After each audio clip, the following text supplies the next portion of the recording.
Good morning प्यारे बच्चों। जैसे कि आपको पता है कि मैंने आपकी लास्ट क्लास में ऊर्जा के मात्रक और उसकी डेफिनेशन करा दी थी। तो आज हम ऊर्जा के प्रकार, ठीक है, उसके बारे में पढ़ेंगे। जैसे कि आप देख पा रहे हो कि हमारी जो हेडिंग भी है क्या है, ऊर्जा के प्रकार। तो प्यारे बच्चों, सबसे पहले आपको बता दें कि जो ऊर्जाएं होती है वो बहुत सारी होती है, ठीक है। यानी कि ऊर्जा तो एक ही होती है, लेकिन उसके क्या है, स्वरूप होते हैं अलग अलग। क्योंकि जो हमारी ऊर्जा होती है, ऊर्जा को न तो हम नष्ट कर सकते और न ही इसे उत्पन्न कर सकते। इसे हम केवल एक रूप से दूसरे रूप में परिवर्तित कर सकते हैं।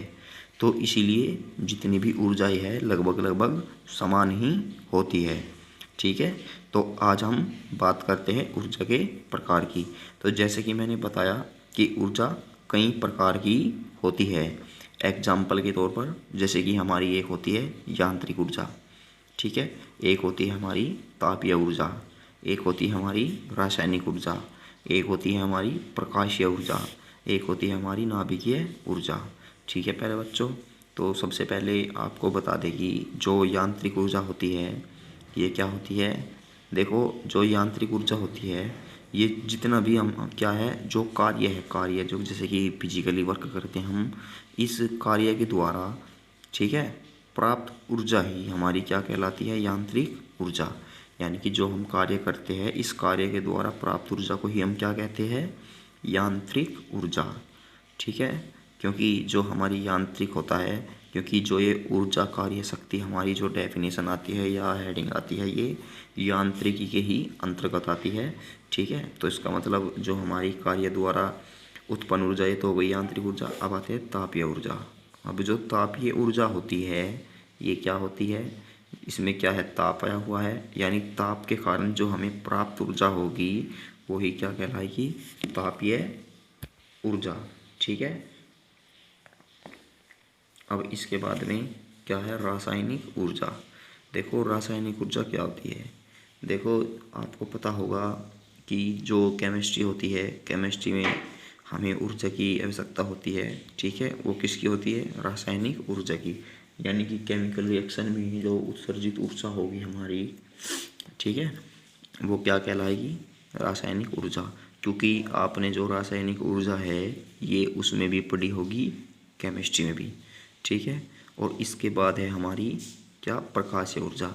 देखो, जो प्रकाशीय ऊर्जा होती है ये क्या होती है, सिंपल सी बात है कि देखो जो हमारी क्या है, जो सूर्य के द्वारा है, ठीक है, इसे हम सौर ऊर्जा भी बोल देते हैं प्रकाशीय ऊर्जा को, यानी प्रकाश के द्वारा प्राप्त ऊर्जा वैसे प्रकाशीय ऊर्जा कहलाती है। को एक हमारी सौर ऊर्जा, यानी जो सूर्य के प्रकाश के द्वारा प्राप्त होती है वो सौर ऊर्जा, क्योंकि जो सोलर लाइट होती है हमारी ये सौर ऊर्जा पर ही आधारित है, ठीक है। अब रासायनिक ऊर्जा ही बता दिया मैंने कि रासायनिक अभिक्रिया से जो प्राप्त ऊर्जा होगी वो ही क्या कहलाएगी, हमारी रासायनिक ऊर्जा। अब इसके बाद आते हैं हम नाभिकीय ऊर्जा। देखो, नाभिकीय जो ऊर्जा होती है ये क्या होती है, यानी सभी को केमिस्ट्री में नाभिक पता होगा, यानी नाभिक से जो प्राप्त ऊर्जा होगी वो क्या होगी, नाभिकीय ऊर्जा होगी। बस इतनी सिंपल सी बात है। क्योंकि यदि हम इन्हें एक्सप्लेन करें तो कहना ये बहु इसमें ही इनमें ही कहना दो टॉपिक में ही हमारा क्या है, क्लास कवर हो जाएगी। लेकिन आपके सिलेबस में ये फ़िलहाल इतना ही है, तो आपको इतना ही पढ़ाया जाएगा, ठीक है।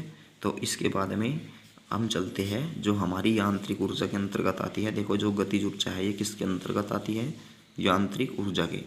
तो सबसे पहले हम आपको यांत्रिक ऊर्जा के बारे में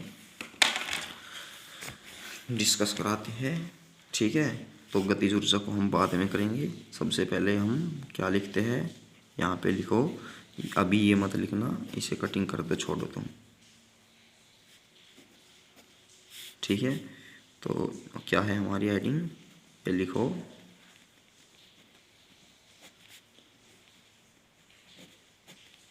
यांत्रिक ऊर्जा, ठीक है।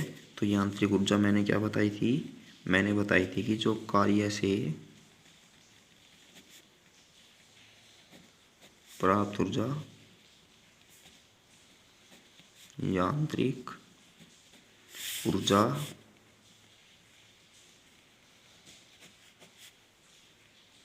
कहलाती है। ठीक है, या जो भी कार्य से प्राप्त ऊर्जा होगी वो क्या कहलाएगी? यांत्रिक ऊर्जा कहलाती है। ठीक है, अब जो हमारी यांत्रिक ऊर्जा होती है, यांत्रिक ऊर्जा कितने प्रकार की होती है? 2 प्रकार की होती है, यानी कि यह है 2 प्रकार की होती है। ठीक है प्यारे बच्चों, तो सबसे पहली जो हमारी होती है ये होती है गतिज ऊर्जा। क्या होती है? गतिज ऊर्जा। अब ये बताओ, सबसे पहले हम जो ऊर्जा होगी हमारी कौन सी होगी? गतिज ऊर्जा, यानी कि इसको इंग्लिश में बोलते हैं काइनेटिक एनर्जी। ठीक है, अब यहाँ से देखो जो काइनेटिक एनर्जी क्या होती है। देखो नाम में ही क्या आया हुआ है इसके, गति। सिंपल सी बात है, यानी कि जो वस्तु की गति के कारण उत्पन्न ऊर्जा होगी वही क्या कहलाएगी? हमारी गतिज ऊर्जा। तो प्यारे बच्चों यहाँ तक समझ गए होंगे। ठीक है, तो क्या है कि किसी वस्तु में, ठीक है, क्या गति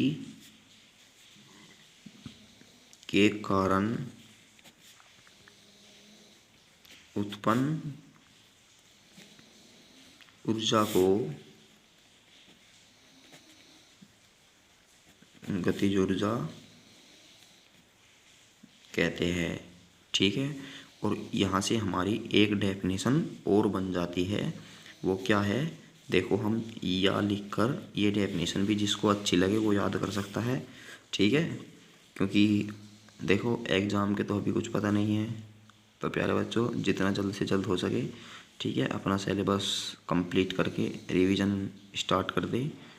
तो सबसे पहले क्या है हमारा? गतिज ऊर्जा कहते हैं या। तो या में क्या आएगा हमारा? किसी वस्तु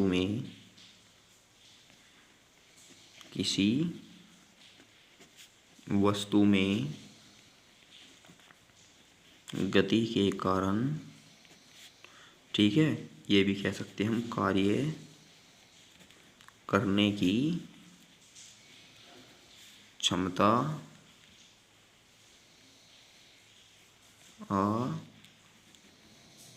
जाती है, उसे उस वस्तु की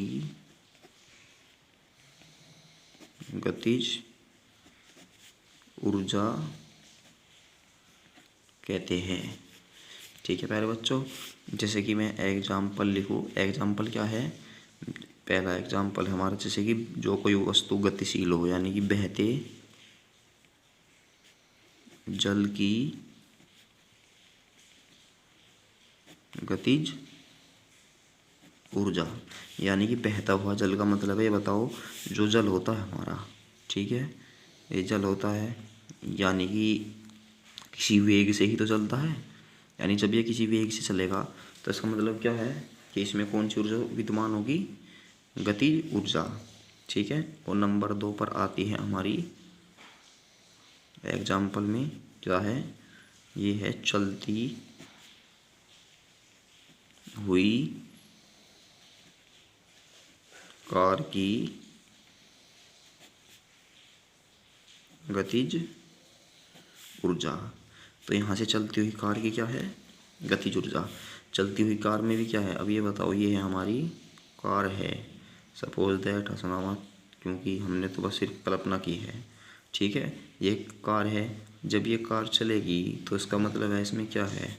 गति होगी, यानी किसी वेग से ही तो चलेगी, और जब किसी वेग से चलेगी तो इसका मतलब क्या? इसमें गति हुई, तो गति के कारण क्या हुई? इसमें ऊर्जा भी होगी, क्योंकि कुछ कार्य भी तो करेगी साथ साथ जब ये चलेगी।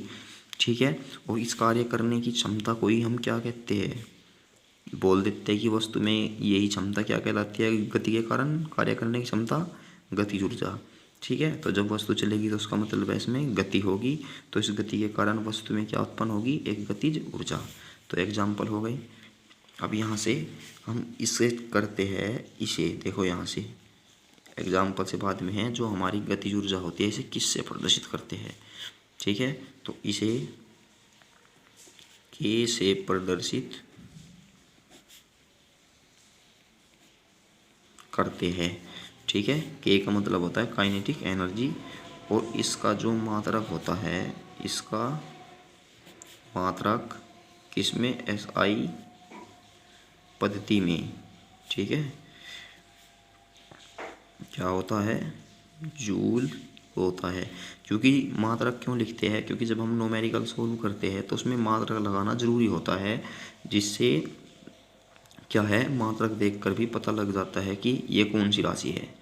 ठीक है, यानी क्या है ये, क्योंकि जो ऊर्जा यह सारी कार्य से ही रिलेटेड है, तो ऐसा ही पद्धति में जूल होता है। और एक बात और है कि जितनी भी ऊर्जा है ज़्यादातर ये अदिश राशियाँ है, तो यह एक अदिश राशि है। तो प्यारे बच्चों समझ गए होंगे इतनी बातें। ठीक है, तो अब हम चलते हैं, इसका जो व्यंजक है, व्यंजक का मतलब इसका जो फॉर्मूला है वो सिद्ध करते हैं। तो यहाँ से चलते हैं, हम स्टार्ट करते हैं यहाँ से। तो क्या है, गतिज ऊर्जा के लिए हेडिंग लिखो, गतिज ऊर्जा के लिए सूत्र। ठीक है प्यारे बच्चों, ठीक है। तो अब हम जो हमारा गतिज ऊर्जा है, गतिज ऊर्जा के लिए हम सूत्र की उत्पत्ति करेंगे। तो गतिज ऊर्जा के लिए जो सूत्र होता है क्या होता है, देखो सबसे पहले हम क्या करते हैं, देखो हमने एक डायग्राम बनाते हैं कि ये हमारी क्या है, कोई सरफेस है। ठीक है, क्या बना दिया हमने, सरफेस हो गया, और इस पर कोई माना किसी सतह पर m द्रव्यमान की एक वस्तु रखी है, रख दी हमने। अब जब ये वस्तु रखी है तो इसका जो प्रारंभ में वेग होगा, प्रारंभिक वेग कितना होगा, 0, क्योंकि प्रारंभ में विश्राम अवस्था में ही तो रखे, विराम अवस्था में।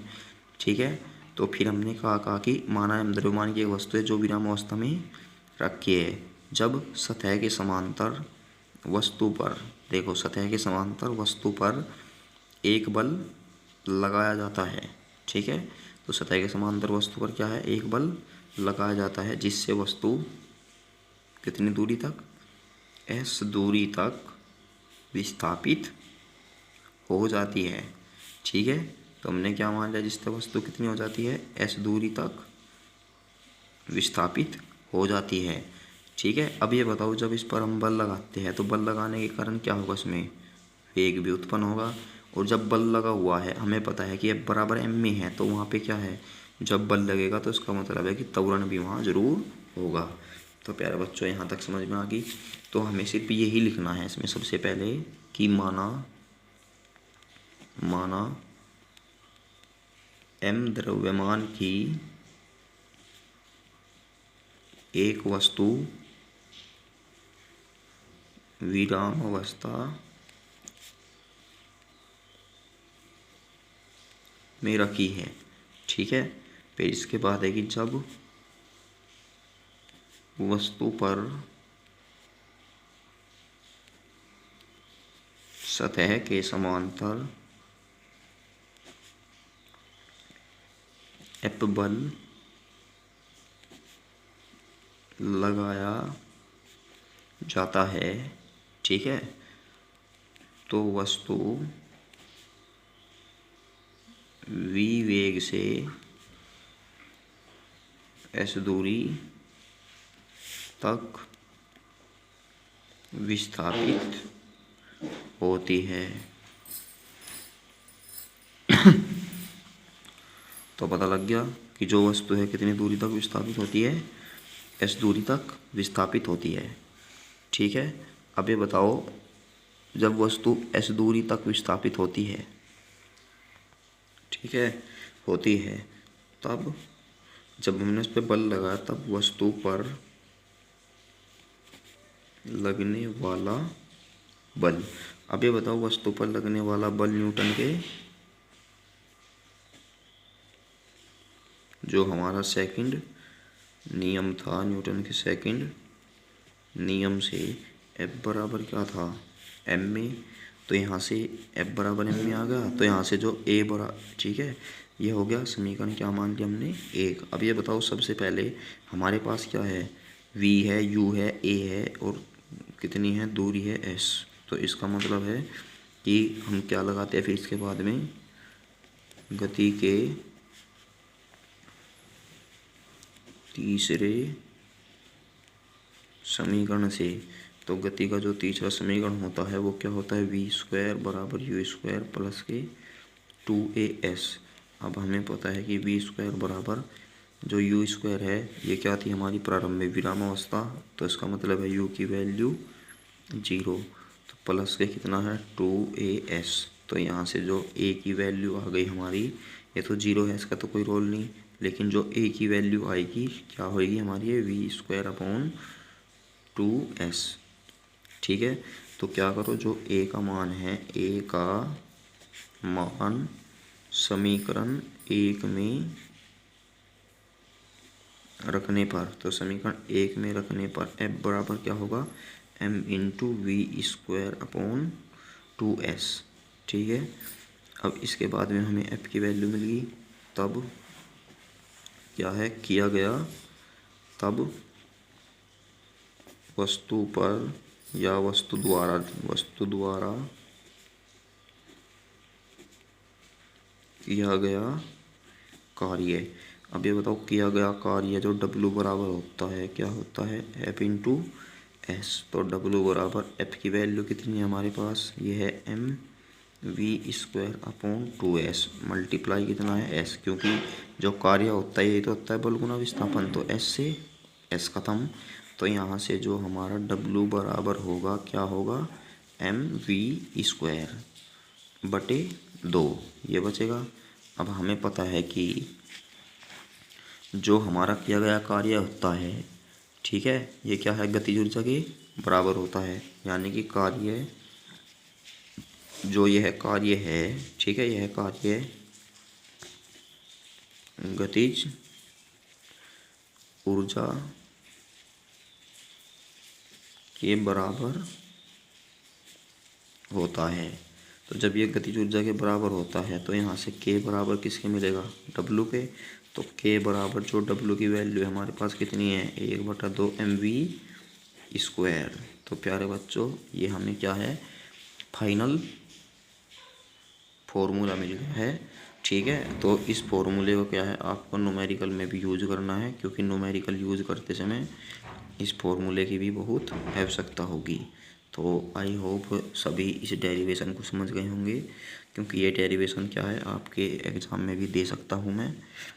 ठीक है, तो अब चलते हैं अपने नेक्स्ट टॉपिक पर। अब हम एक और टॉपिक करने वाले हैं सिर्फ छोटा सा। ठीक है, ठीक है, तो अब जो हमारा टॉपिक होगा हमारा कि गतिज ऊर्जा तथा संवेग में संबंध। ठीक है, तो अब हम दोनों में जो हमारी काइनेटिक एनर्जी और मोमेंटम है इन दोनों में संबंध प्रदर्शित करेंगे। तो सबसे पहले बताओ, हम जानते हैं कि अभी हमने जो k की वैल्यू है कितनी प्रदर्शित की थी, 1/2 mv²। ठीक है, तो हमने क्या किया इसमें, क्योंकि हमें तो संवेग गतिज ऊर्जा संवेग में प्रदर्शित करना है, क्योंकि जो संवेग होता है p बराबर mv होता है। ठीक है, तो क्योंकि वेग और द्रव्यमान का गुणनफल ई तो होता है। अब यहाँ से हमने क्या किया कि m से गुणा व भाग करने पर, देखो जो हमारा k का फॉर्मूला है इसमें हमने क्या किया, m से ही तो मल्टीप्लाई कर दिया और m से ही से डिवाइड कर दिया। ठीक है, तो k बराबर 1/2। ये बताओ m और m मिलके क्या हो जाएगा, m² v² और अपॉन में m। तो k बराबर, ये बताओ इसे हम ये भी तो लिख सकते हैं 1/2m। ठीक है, m² v² को क्या लिख सकते हैं, mv का होल स्क्वायर भी लिख सकते हैं।